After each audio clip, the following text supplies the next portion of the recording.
a revisão do nosso planejamento estratégico plurianual.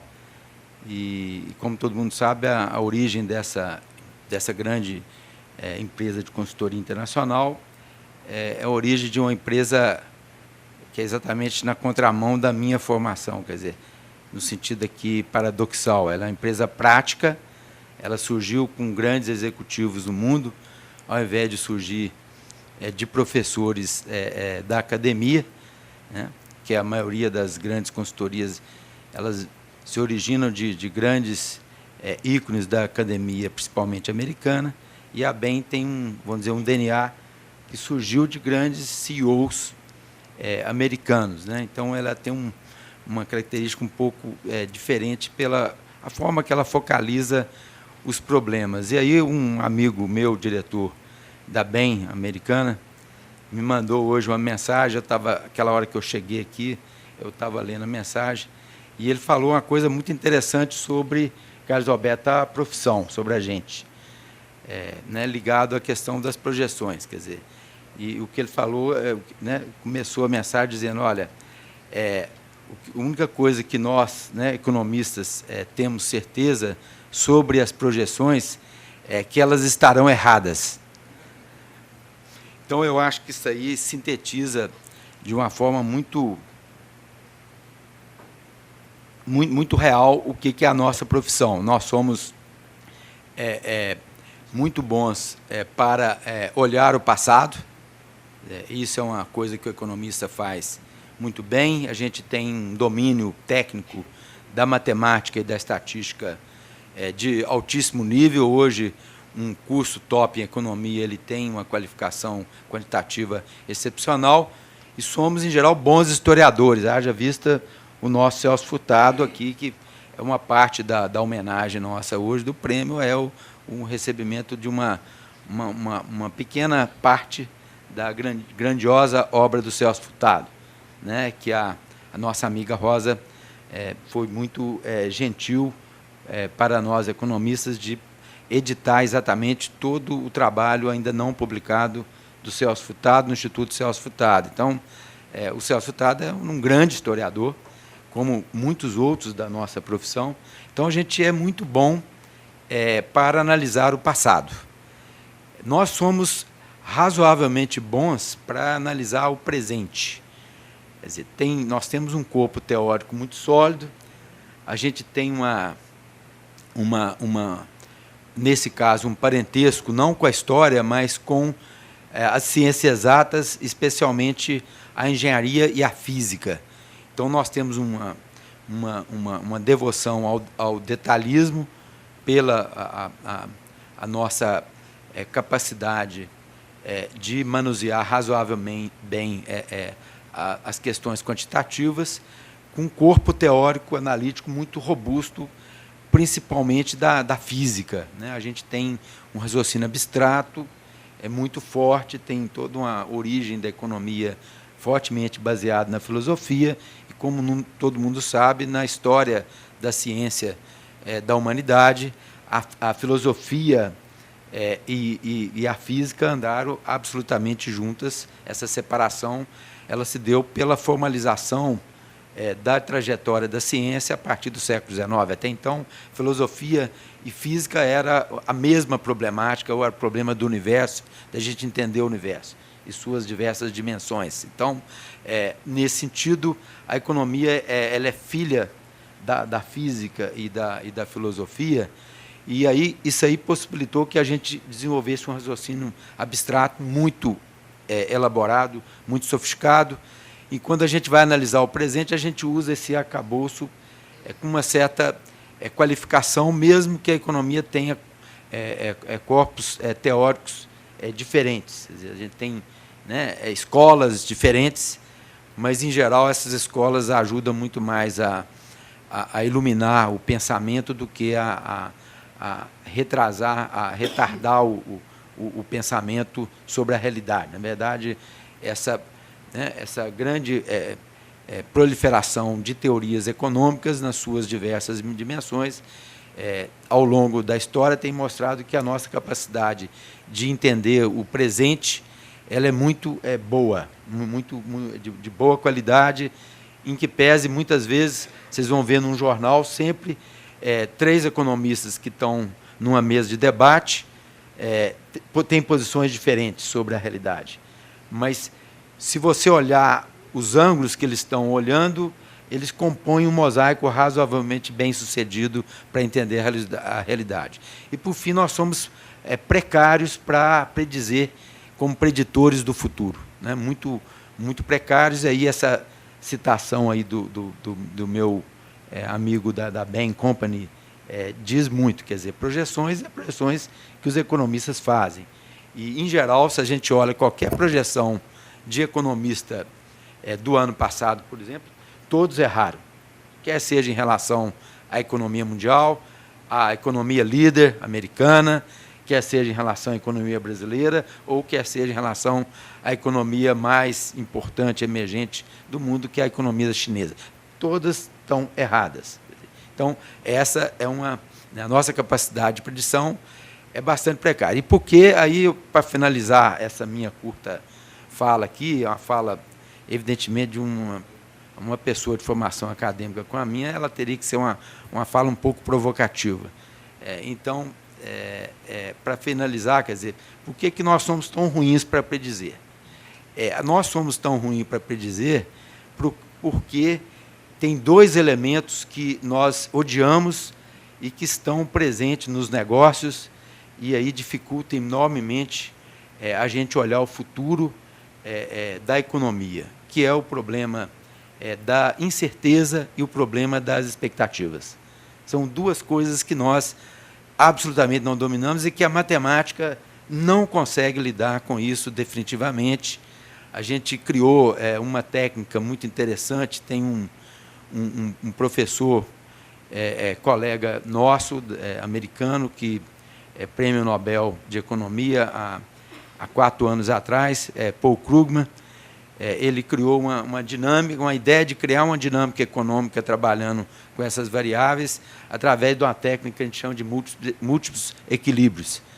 E que, na verdade, quando a gente vai analisar isso com cuidado, é uma técnica ainda bastante precária para prever o futuro. Quer dizer, inclusive, a minha tese de professor titular foi sobre o trabalho, né, teórico do Krugman. Então, ele tem uma escola sobre isso, tentando dar uma ideia de dinâmica nesse sentido de visão de futuro, mas é muito precário as soluções técnicas em relação a essa predição. Então, eu acredito que a expectativa e incerteza são 2 variáveis fundamentais da economia e que os economistas até hoje sabem que ela existe, mas não conseguem pegá-la, né? Nem a incerteza, nem a expectativa. Tem um grande economista do século XX, o maior economista do século XX, que é o Keynes, né, John Maynard Keynes, que tem um trabalho seminal, onde, quer dizer, tem vários trabalhos, mas culminou num trabalho muito conhecido no período da Grande Depressão, onde essas 2 variáveis eram variáveis vitais para a gente entender a dinâmica econômica. E se nós, os economistas, não dominamos, a gente tem dificuldade de entender a dinâmica e, nesse sentido, de predizer.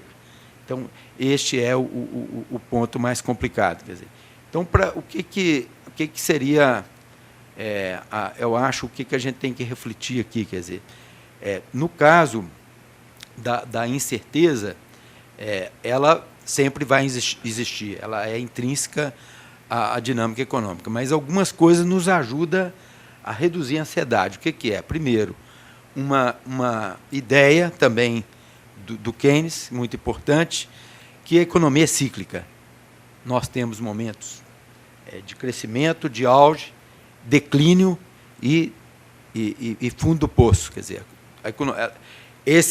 essa curva cíclica ela pode ser mais ou menos intensa. A análise da intensidade também é importante. Uma coisa é você ter uma economia cíclica relativamente flat e ter uma economia cíclica com uma taxa de oscilação, né, que a gente chamaria uma taxa de variância muito elevada, né? Então, esse tipo de análise também é importante. Mas ela tem um comportamento tipicamente cíclico, porque é uma economia de mercado, ela funciona, ela é regida, né, e planejada, entre aspas, pelo sistema de preço. O sistema de preço ele é difícil de ser um instrumento de planejamento, mas é o melhor instrumento disponível até hoje na história da civilização. Então, é ele que funciona, e o sistema de preço ele tem várias dificuldades e, consequentemente, à medida que o sistema de preço não funciona bem, ele cria expectativas negativas, e a economia, nesse sentido, a tomada de decisão dos investimentos ela vai ser cíclica em decorrência da marginalização do sistema de preço em alguns momentos da evolução da economia. Então, esse é um ponto importante. Mas uma certeza que nós temos, isso aí o economista adora certeza, é o ciclo. A economia funciona ciclicamente. Se a gente está bem no momento, nós podemos falar, olha, em algum momento, em função de superaquecimento da economia ou endividamento excessivo do setor público, sobrevalorização do câmbio, a economia vai, né, ou subprime, no caso dos Estados Unidos, houve um processo de endividamento, de financiarização de títulos sem lastro real, que causou a crise de 2008. Então, quer dizer, você pode, a partir daí, prever, olha, o ciclo vai acontecer proximamente e numa certa intensidade.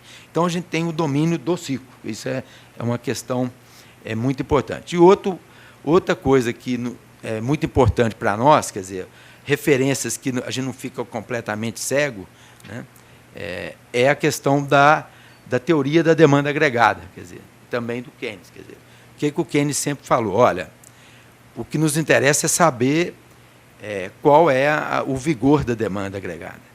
País que não tem demanda é país que não tem futuro. País que tem demanda é país que tem futuro.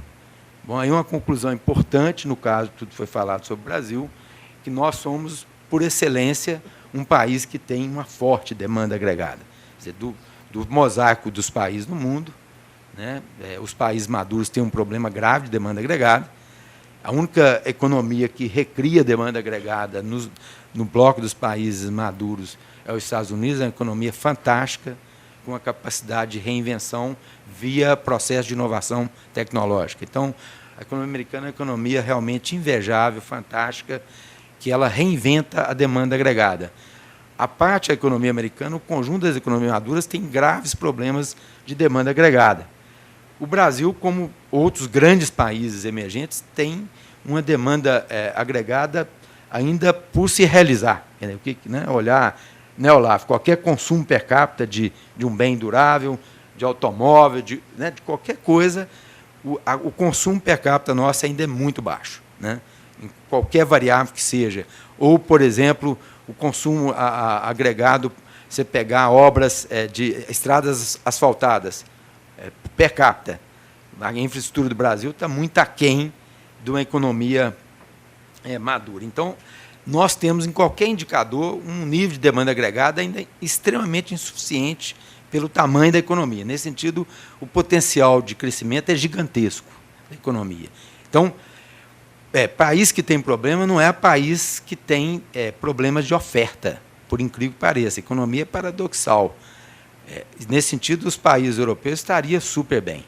Não é isso, quer dizer, países que têm possibilidades é país de grande potencial de demanda agregada. E a oferta você cria a partir dessa demanda agregada. Quer dizer, então, é difícil resolver os problemas de oferta? Difícil. Nós estamos sofrendo com infraestrutura tem precisos 40 anos. Né? Quer dizer, teve o período dos anos 70, muito bem sucedido, para enfrentar a questão da infraestrutura. Vivemos depois uma crise, né, muito grande, hiperinflação, e capengando agora para retomar a locomotiva da infraestrutura, né, todos os problemas que vocês conhecem. Então, agora, infraestrutura, basicamente, é problema de demanda agregada e não de oferta. É investimento. Investimento é uma variável de demanda, não de oferta. A oferta é resultado do sucesso do investimento. Ou seja, se você toma a decisão e investe, você vai ter oferta. Então, a demanda que cria a oferta. Então, mesmo nesse caso, o nosso problema sempre será de demanda. Então, para concluir, se você trabalha com o elemento do ciclo e da demanda agregada, nós temos certeza que o próximo ciclo de expansão da economia mundial, nós andamos juntos, em geral, pode ter sincronia entre países, mas, em geral, a gente anda com um espírito de manada, né? Os países eles andam, em geral, em bloco, mesmo que uns um pouco mais atrás dos outros, mas é assim que a gente funciona. Vai ter um ciclo de recuperação próximo da economia mundial, 2016, 2017, mais uma vez a gente vai errar de novo, né?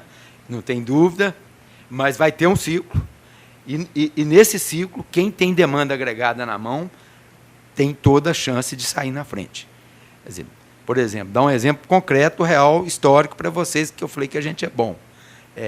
Na crise de 29, o Brasil está entre as 5 economias do mundo que recuperou mais rápido da Grande Depressão daquele período. Os Estados Unidos só recuperou lá no início da guerra, né, em 38, 39. O Brasil, em 32, 33, a economia já estava bombando. Quer dizer, a gente conseguiu, naquele ciclo, mudar a posição relativa do país no mundo.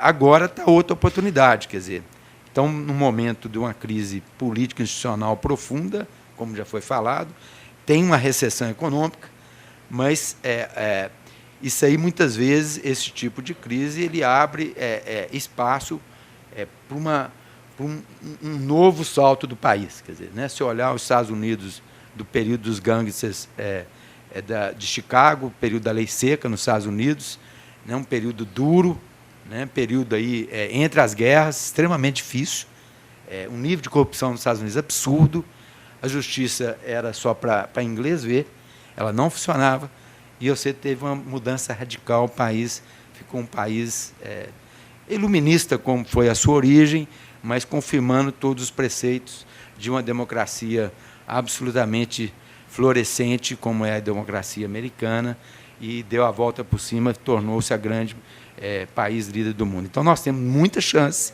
nós temos demanda agregada na mão, temos instituições, as instituições estão, né, fazendo um processo duro de revisão de todas as nossas práticas, mas não estamos indo para o fundo do poço. Então, eu estou aqui um recado de otimismo.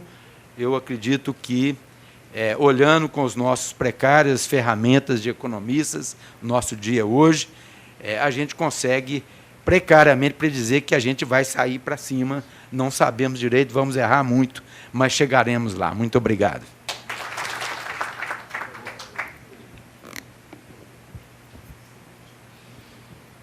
Senhoras e senhores, retomando a solenidade de premiação, nós convidamos os economistas Carlos Alberto Teixeira de Oliveira, presidente, e Mauro Santos Ferreira, vice-presidente da ASENG, Associação dos Economistas de Minas Gerais, bem como o presidente da FIENG, Olavo Machado Júnior, e o presidente da Associação Comercial de Minas, Lindolfo Pauliello, patronos desta premiação, a se encaminharem, se posicionarem à frente do palco para a entrega das medalhas aos agraciados deste 9º Prêmio Minas Gerais de Desenvolvimento Econômico, ASENG Mercado Comum 2015.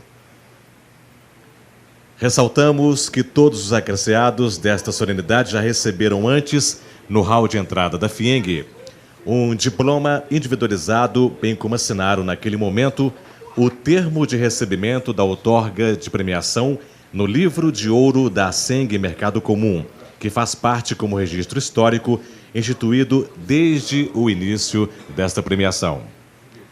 Os agraciados dessa premiação receberão agora, em grupo e separados por categoria, as medalhas a que fazem jus. Para receberem a medalha economista Fernando Antônio Roquete Reis, como destaques da comunicação de Minas Gerais, nós convidamos Acir Antão, Antônio Claré Guerra, César Vanucci, Eduardo Costa, Humberto Alves Pereira e Paulo Navarro.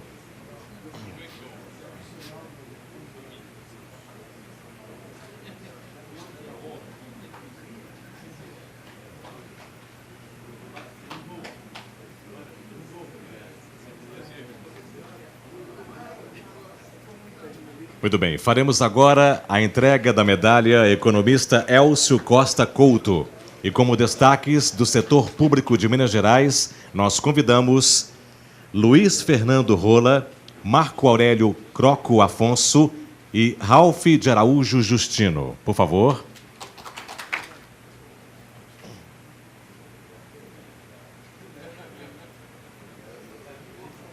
Eu peço os agraciados que se posicionem para um momento fotográfico, por favor. Para receberem a medalha Governador Israel Pinheiro, como destaques do empreendedorismo de Minas Gerais, nós convidamos os empreendedores Elson Rocha Justino, Helder Couto de Mendonça, João Pinto Ribeiro, Marcos Teles e Samuel Flan.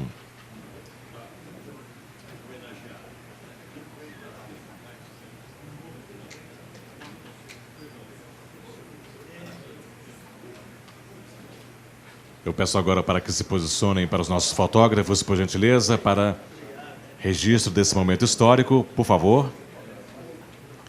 Nós convidamos agora os agraciados da medalha